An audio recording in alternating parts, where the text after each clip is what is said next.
Hi, and in this video I'll be going over another ritual or game. This one's called Charlie Charlie. If you followed my channel, you see I've done other ritual videos on rituals like the Three Kings, the Midnight Man, etc. The last one I did was Bloody Mary. The Charlie Charlie challenge is a divination game in which the putative answer to a yes and no question is found by waiting for a balanced pencil to point towards the word yes or no, written on a sheet of paper. As with a magic 8-ball, most players, technically teenagers, do not sincerely believe the power of the mechanism. The game is a modern incarnation of an older Spanish game called Juego de la Pichera. Sorry if I butchered that. The pencil game. It was popularised in the English-speaking world in 2015, partly through the hashtag Charlie Charlie Challenge. On the 29th of April 2015, an alarmist tabloid television newscast about the game being played in Hato Mare province of the Dominican Republic was uploaded to YouTube, and the unintentional humour in the report led to the game trending on Twitter, crossing the language barrier to be played around the world. Maria Elena Neves of BBC Mundo said there's no demon called Charlie in Mexico, and suggested that Mexican demons with English names rather than, say, Carlitos are usually American inventions.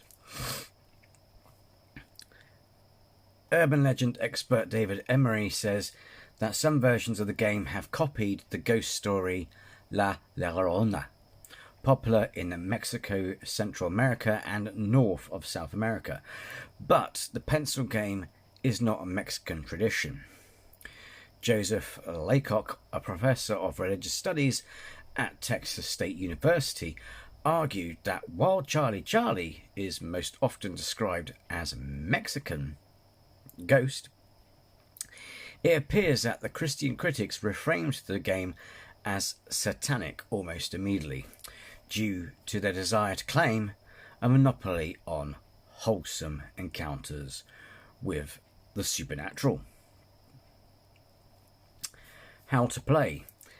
There are two variations, one with 2 pencils and one with 4. In an early version of the early version of the game, the 4 pencil variation, 2 players each hold 2 pencils in the shape of a square, pressing the ends of their pencils against the other players. Like a Ouija board, it uses ideomotor phenomena with players moving the pencils without conscious control. The 2 pencil game involves crossing 2 pencils to create a grid with sectors labelled yes and no, and then asking questions to a supernatural entity named Charlie. The upper pencil is then expected to rotate to indicate the answer to such questions. The first everyone asks by speaking into the pencils is, "Can we play?" or "Are you here?" or "Are you there?" The top pencil is precariously balanced on a central pivot point, meaning that it can easily rotate on the pivot due to slight wind gusts or the breathing of players expecting the pencil to move. In May 2015, the Racket Report, a parody website that describes itself as not intended to communicate any true or factual information, posted a hoax article claiming that 500 mysterious deaths had resulted from playing the Charlie Charlie Challenge.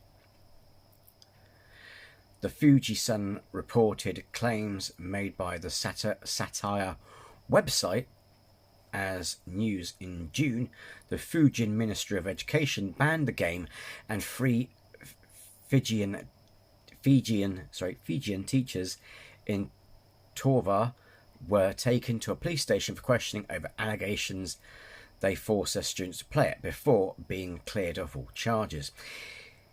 In May 2015, 4 teenage girls were sent to a hospital in Tunja, Colombia, and quickly released with a diagnosis of mass hysteria.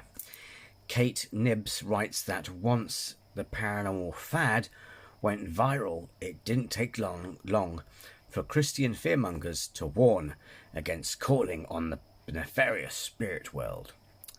Pat Robinson, a religious nut and televangelist, is his name, denounced the Charlie challenge as demonic. Several exorcists prompted the idea that the game caused spirit possession, a concern repeated by Muslims in Jamaica and the UAE. Various media outlets described participants in the game as gullible. In April 2017, the East Libyan government banned the game, blaming it for 6 suicides. What is the scientific explanation? Psychological suggestion can lead people to expect a particular response, which can result in thoughts and behaviours that will help bring the anticipated outcome to fruition. For instance, by breathing more heavily. That's what she said. Chris French, head of the Anomalistic Psychology Research Unit at the University of London, says that human agent detection leads people to see patterns in random events and perceive an intelligence behind them. He argues that divination games involve magical thinking, saying often the answers received in divination games might be vague and ambiguous, but our inherent ability to find meaning even when it isn't there ensures that we will perceive significance in those responses and be convinced that an intelligence of some kind lay behind them. Kind of like Ouija boards.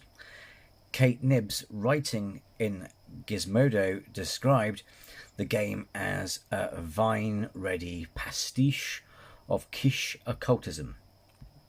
Pardon me.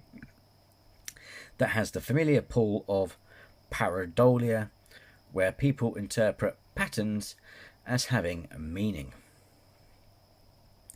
Stuart Versay, a psychology professor at Connecticut College, argues that teens often go to see paranormal movies in groups, and there's a real social bonding aspect to this whole phenomenon.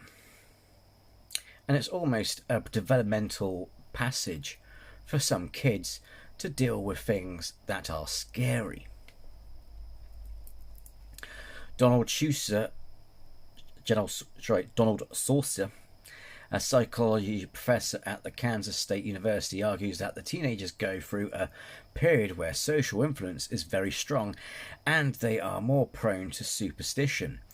Stephen Skolzman, an assistant professor of psychiatry at Harvard Medical School, said, "I think kids are interested in dares that aren't actually all that dangerous, but have the feeling of danger to them." Sharon Hill argues that teenagers playing the game overreact because of the peer situation. Pastor Carl Gallups told WPTF News Radio, "I have done some experiments with this and I think people are being punked. On my desk in front of me I have 2 pencils set up and the one on the top that is balanced is easily moved by just a puff of air." He continued, "I'd held my phone up to pretend like I was filming it and just started breathing a little heavy, but it's indiscernible to anyone around and a pencil just moves so easily." Fred Clark and Rebecca Watson liken the phenomena of pencils moving on a desk to James Heydrich's debunked claim that he could move a pencil on a desk by psychokinesis. Andrew Griffin, is that Family Guy? Wrote in The Independent that the game is perhaps scarier than a Ouija board because it doesn't have the same explanations. With those boards, players have to keep hold of a glass while it moves around the table. So it's not difficult to imagine that people might be pushing it around without knowing it. David Emery argues parsimoniously that when simple scientific explanations can sufficiently explain why a phenomenon occurs, there's no reason to assume supernatural forces are at work. Despite simple scientific explanations being offered by scientific journalists, these are less readily available in mainstream news outlets, and so the urban legend still gets dramatic attention. And there you have it, Charlie Charlie. Now, as I've said in other videos, please do not try this at home, albeit if you do, at your own risk. Also, if you have already played Charlie Charlie or know someone who has, then let me know in the comments below. I personally have with two others, but in the end I put it down to people breathing on the pencils. And with that, thanks for watching. Until next time, take care and be well.